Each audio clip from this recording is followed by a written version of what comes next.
Anthony Hartwig here with an Edgewood girls basketball season preview and coach's corner. Randy Vencill, the head coach of the girls basketball program, comes to join us. Coach, thanks for so much for coming on and talking to us today. Thanks for having me, A-Train.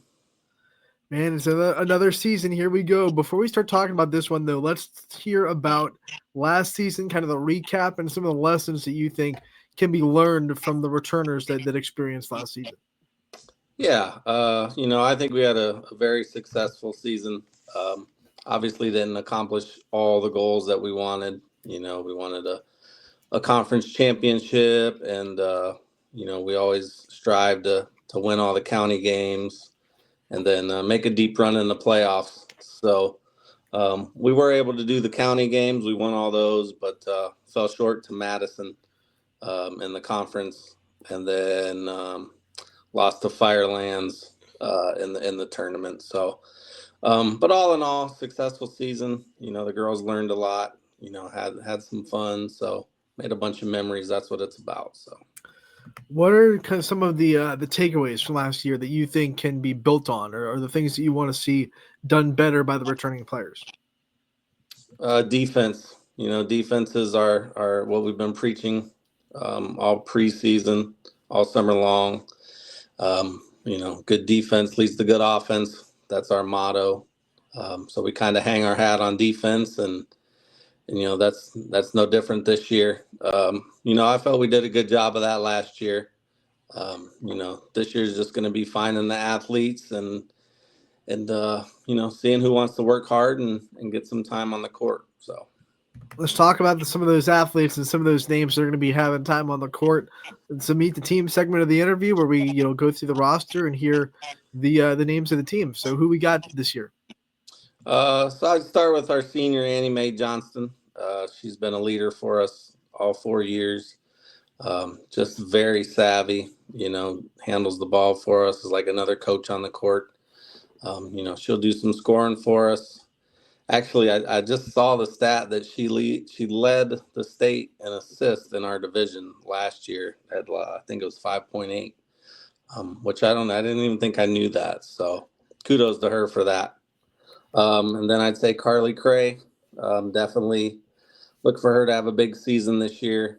Just scoring the ball, same thing. She actually played basketball early, left it for a while to go dance, and then finally came back, thank the Lord, and has been a blessing to us. So expect big things from her. Faith Vencill, just a freak athlete. Everything she does, she's really good at, and basketball's no different. We look for her to have an advantage inside and whoever's guarding her. So, those three for sure to start. And then Whitney Reed is definitely going to help us. Just her defense and her getting after it. She's got a grit about her. Expect big things from her, also to help us with the scoring. And then I'd say probably Heaven Rivera. She's another senior leader. Just want her to, do her job. We expect her to rebound, make shots around the hoop, play good defense, just lead the team by example. So I'd say that's probably going to be our starting five. And then off the bench, we have a couple freshmen that should see some time, and Haley Rhodes and Antoria Taylor. Antoria is just a long, athletic girl, really raw, but she's going to be a player to be reckoned with. Cleans the boards and handles the ball well for her size. And Haley is just like an Energizer bunny out there. Great anticipation, just an athlete. Can score the ball, plays great defense. She's smaller, but isn't afraid to get inside and bang with the girls, so that's great to see. We also have Ava Tsinko. She's a forward that's going to help inside on the boards and play some good defense. Also helps lead the team. Carly Tracy, same thing. We got a lot of good size this year. It's just the girls getting some confidence, getting some playing time. That comes with reps. But Carly also is a great athlete. Anything she does, she's good at. Expect big things from her. Um, Empress Hall and Emma Warner will also see some time. Two other seniors who have just came up through the program, have worked hard and have just improved with every practice. So I would say that's about our group. You're always going to miss a kid or two, and I hope I haven't, but I think I got through the roster. We believe you did, Coach. We believe in you. If let's not, I'll get trans a message later. So let's transition into the schedule like we always do. We'll start with the conference. Like you said last year, just a little bit behind Madison, but you still had a very successful run inside the conference play. What do you expect out of it this year, and what are some ways that you can take that next step and bring home some hardware inside the conference? yeah, I mean, I think our conference is very balanced. Any given night, I think any team can beat any team. I'd say obviously Madison's probably the favorite, winning last year and just having a couple great young players. And I know she has a good eighth grade group coming up, so they're definitely going to be the team in our conference for sure. I believe Geneva is going to be well improved. I know they had a really good eighth grade class, and to build on the girls they already had. So definitely them. Conneaut, um, Coach Grimmett does an awesome job, and I know they're going to be a formidable opponent. They have a two-headed monster out there for sure. Lakeside, I feel bad for Lakeside just because their facilities and the kids are using what they can, whether it's the junior high or elementary, just to get some gym time. So my heart goes out to them. Um, but I know they will definitely be not an easy game. Harvey, as always, Coach Ackery out there, he does an awesome job with those girls. They're always athletic, well coached. Um, so they're definitely never an easy opponent.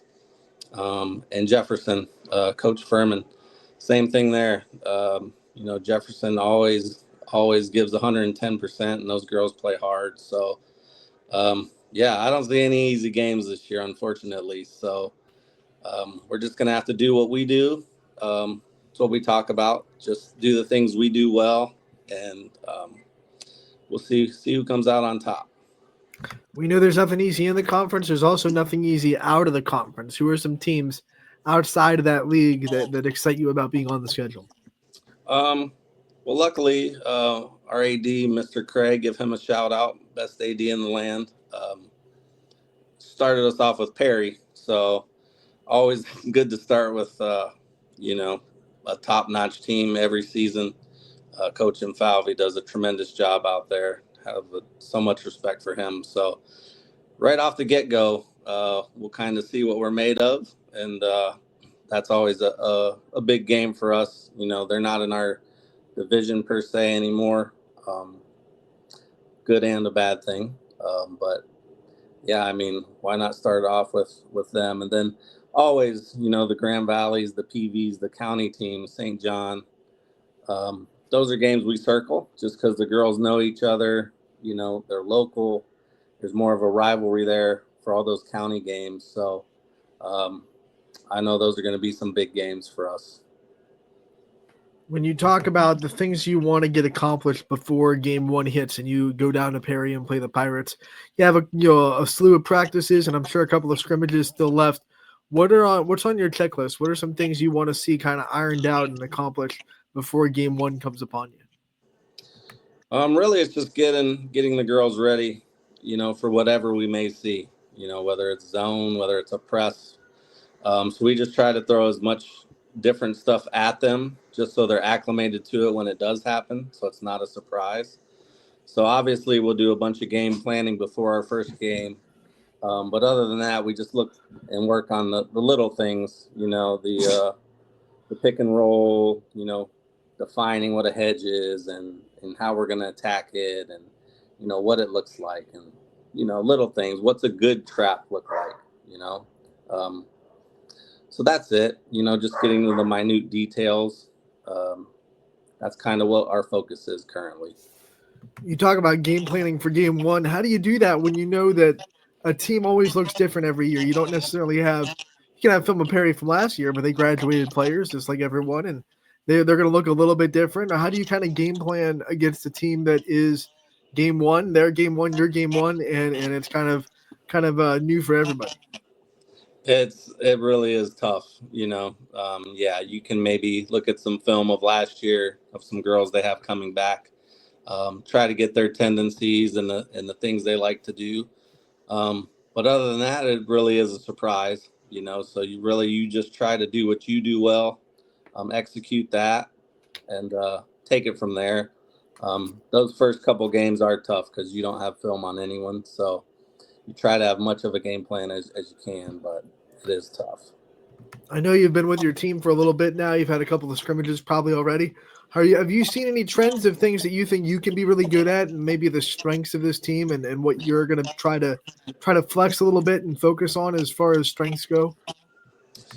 Like I said, I just think defense, you know, effort, you know, that's always something that you can control every day. You know, is the effort you give. You know, your shots may not always be going in. Your brain may not be in it that day, but the effort you give can always be there. You know, so that's why I say defense, defense, defense. Um, you know, if and rebounding, you know, rebounding is just wanting it more than the other girl. Yeah, sometimes you get outsized because other teams are just taller. But for the most part, it's me wanting it more than you and going and getting the things. So 50-50 balls, hustle plays, those are the things that are going to make a difference for us, I feel. Coach, we end our coach's corner the same way every time. We want to give you the chance to thank your staff and the people in the program that have kind of helped make it to what it is. So I want to let you, give out the shout outs to all the people in the background and the behind the scenes to make sure this Edgewood program is as good as it is. Oh, yeah. As always, thank Mr. Cray. You know, like I said, best AD in the land. Anything we need, he's there to support us. He does so much for our kids. Um, I don't know any other ADs around that do the work that he does. Coach Aponte, Jason Aponte, is back with me this year with the JV. Thankfully, he came back from a hiatus in Michigan, and he's always been my right hand man. So great to have him. Jordan Vencill is also going to be an assistant this year. She just, you know, as a female, has their perspective. They respect her a ton, so we usually play good cop, bad cop, and she handles all the conditioning and really getting the best out of the girls. And then the junior high, we have McKenna Vencill and Carly Aponte, you know, so they're going to get the fundamentals and the young ladies. So when they come to us, you know, we're not working on the basics. We have those handled and we can actually, you know, work on game plans and just working on the little things to make the girls a better player and just a better team all around. Ponte and Vincent, Oh everybody yeah. blanketed throughout the whole program. Oh Love it. yeah. Love it. That Yeah. family is alive and well in Edgewood, and we love seeing it. Coach, we want to thank you so much for coming on, talking to us about your program. We look forward to seeing you out there. I'll be at a couple of Edgewood games, and I'm sure Sam Torres might have some guys out there as well up in the 440. We look forward to covering you all year, and we can't wait to see you again real soon. Thanks, A Train. We'll roll out the red carpet for you when you come, as always.